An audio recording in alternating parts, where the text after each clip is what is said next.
நான் அகில இந்திய பார்ப்பன கட்சியினுடைய திருப்பூர் புறநகர மாவட்ட செயலர் காளிமுத்து.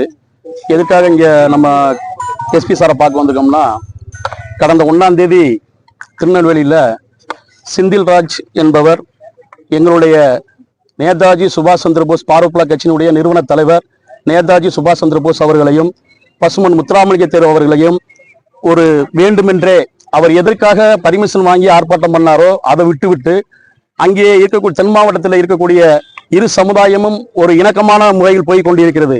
அதை ஒரு ஜாதி வன்மத்தை தூண்ட வேண்டும் என்பதற்காகவே அவர் ஒரு இல்லாத சொல்லியிருக்காரு. இந்த நாட்டினுடைய சுதந்திர போராட்ட வீரர், இந்த சுதந்திரம் கிடைத்ததுக்கே எங்களுடைய கட்சியினுடைய நிறுவன தலைவர் ஐயா நேதாஜி சுபாஷ் சந்திரபோஸ் அவர்கள் தான். அதே மாதிரி பசுமன் தேவர் அவர்களையும் அவதூறாக பேசியிருக்காரு. அதனால நாங்கள் இங்கே புறநகர மாவட்ட அனைத்து பொறுப்பாளர்களும் நம்மளுடைய எஸ்பி சாரை பார்த்து அவர் இந்த அரசினுடைய கவனத்தை கொண்டு போவதற்காக நாங்கள் மனு கொடுக்க வந்திருக்கோம். நன்றி, வணக்கம், ஜெய்ஹிந்த்.